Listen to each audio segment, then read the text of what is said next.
Are you looking for new books to read? Do you like finding a new special author? Are you tired of the same old books from the same old authors? Well then, welcome to Discovered Wordsmiths, a podcast where you can hear from fantastic new authors. Join Stephen Schneider as he finds and talks to authors you may not know, but authors that have worked hard to write great new books. Hear about their book and why you should check it out. So sit back and listen to today's Discovered Wordsmith.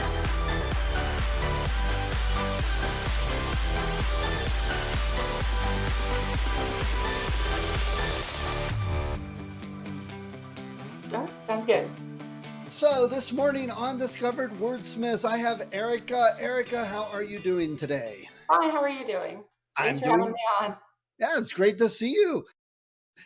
Your hair matches your background. Yeah. Eric, before we start talking about your book and things like that, let's find out a little bit about you. Tell us where you live and some of the things you like to do besides writing. Okay, so I live in Tennessee in a rural area that's about 40 miles from Chattanooga. So I have two young children, one's 7 and one's 5. So we have a national park right near us. We like to go on hike. I started a garden back in 2020, but during COVID, I started a little pumpkin garden. So I got into gardening a couple years ago. Not that great at it, but we had a few things grow last year. We had one huge pumpkin, so that was fun. And what else? I like to bake, but I'm also not that great at it. You say huge pumpkin. How huge?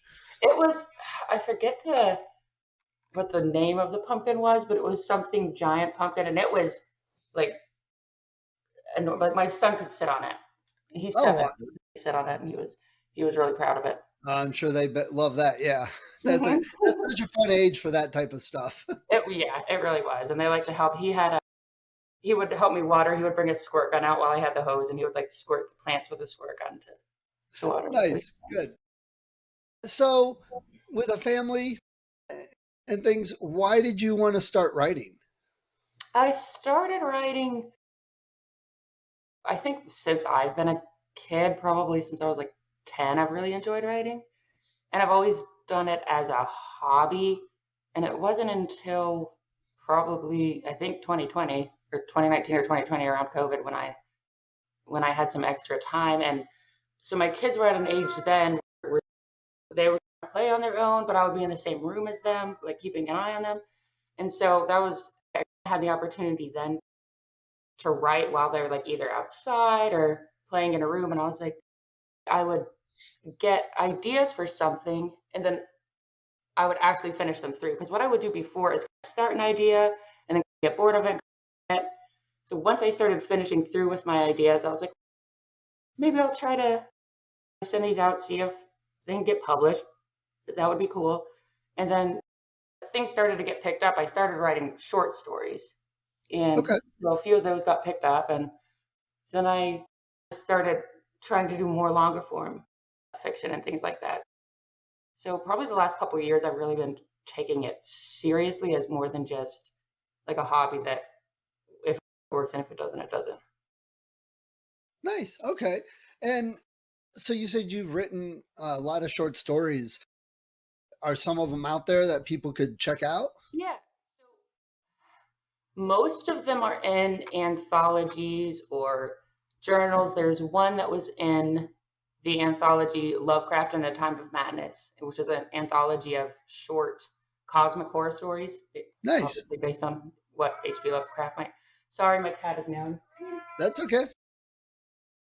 We've had plenty of cats and kids, and he just likes attention. Sorry. So that my short story in that was called Eska, and they made that into the publisher Sentinel Creatives made that into a audio production. So they had a past audio production, and so that's available as a standalone story on Amazon and Audible. Oh, nice. Awesome. Thanks. Yeah, I've had my cat on. Lots of cats have been on the podcast. Picks the time you want to be on his attention. Tell us a little bit about your book. what it's about and like the genre and things like that? So This Cold Night, it's horror, but it has some elements of psychological horror. It has some to a lesser extent, it has body horror and a little bit of a jump scare factor. Not too much of that, but it's set in modern times, and it's set in a country mansion. And the course of the story, there's flashbacks within the story, but the course of the story takes place over one single night. And the main character is visiting a friend's house, which is the country mansion, after the death of a loved one. So it starts right after a funeral, and then the entire story takes place in this mansion over one night. Okay.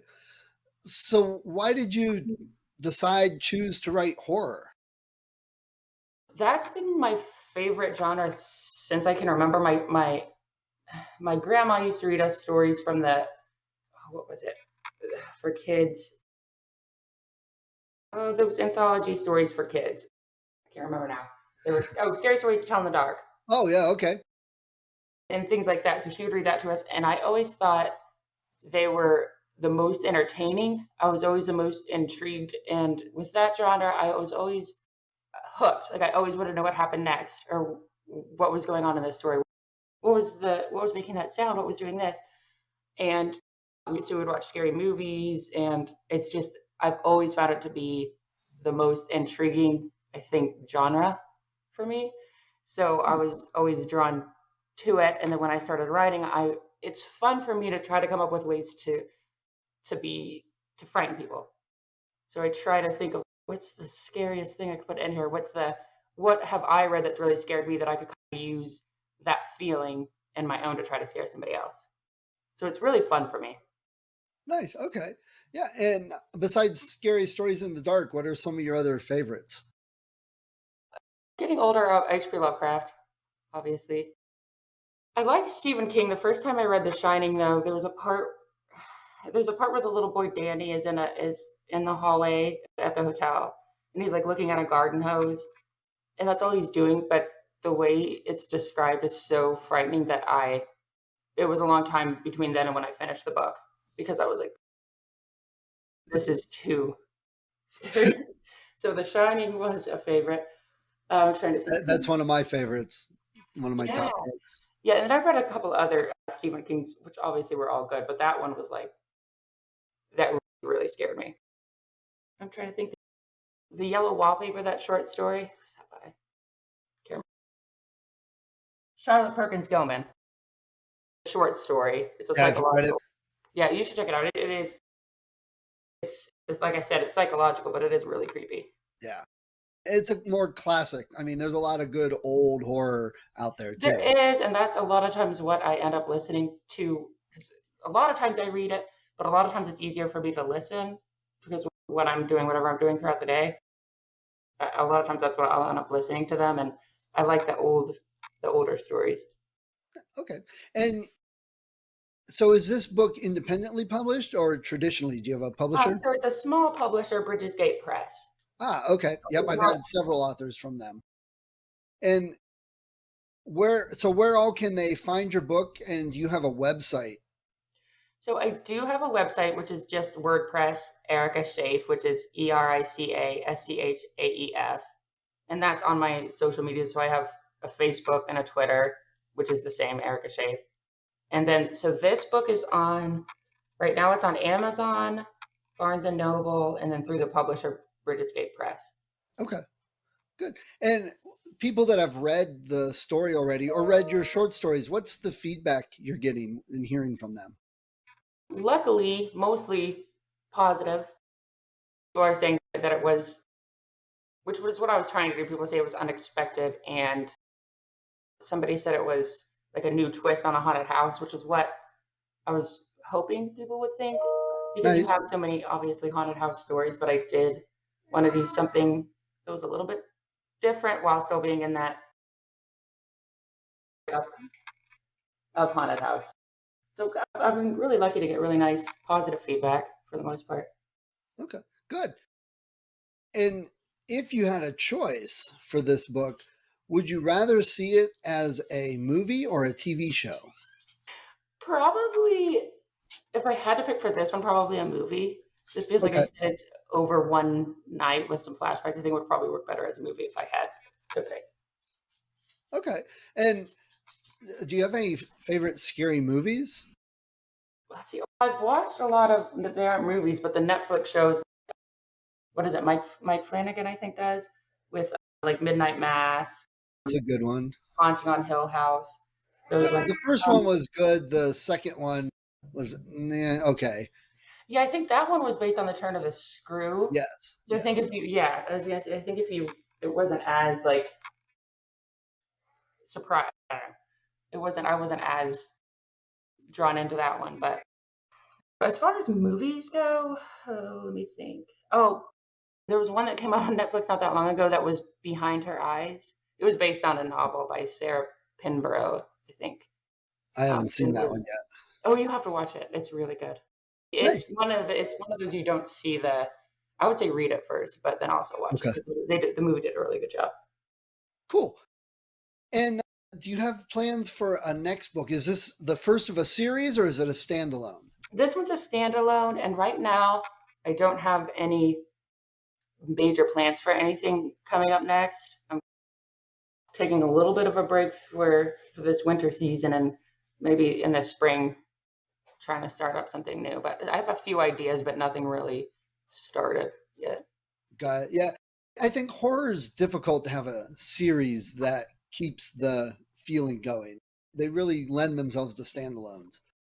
Sometimes you can have a character maybe that I don't know that kind of like mysteries. How sometimes you have one detective who just goes through different. Maybe you could do something like that. But yeah, it would be hard. Yeah. Okay.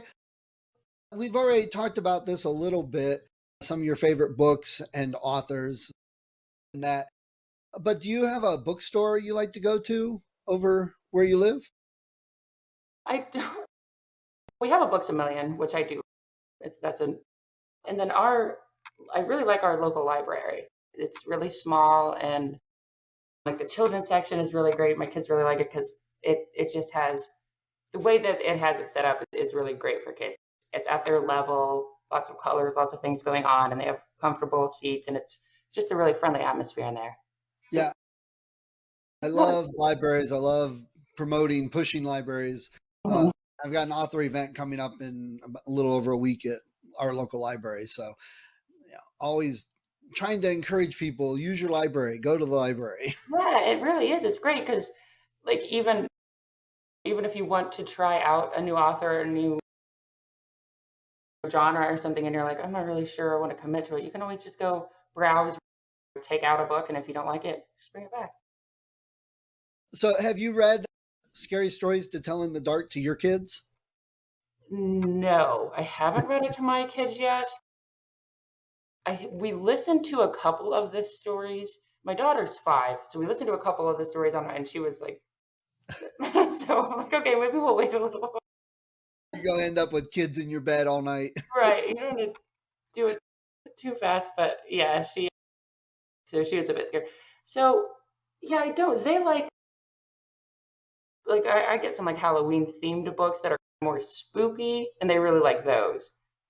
I recently ran into The Halloween Tree by Ray Bradbury, Mm, which I had never read before last year.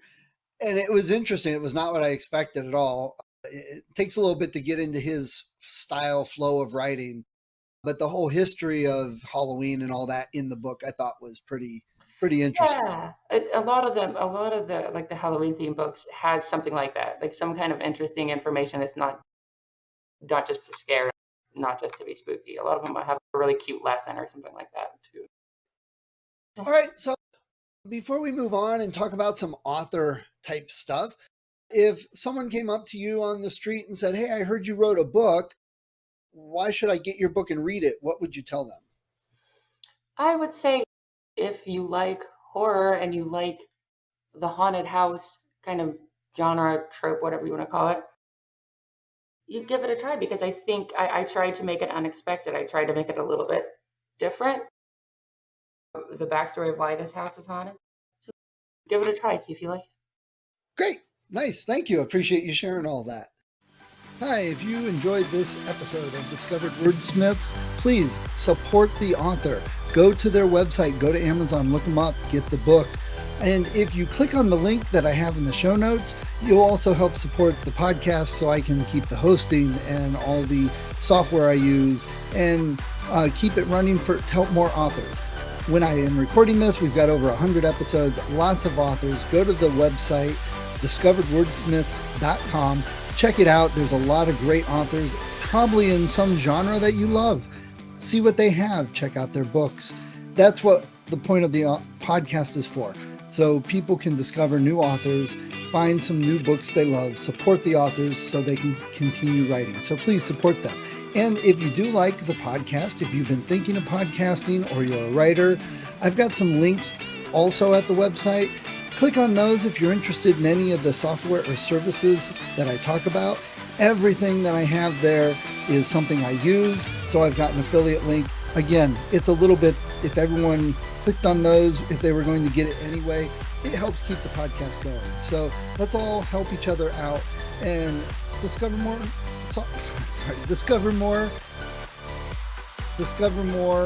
authors to read. Thank you for listening to Discovered Wordsmiths. Come back next week and listen to another author discuss the road they've traveled, and maybe, sometime in the near future, it might be you.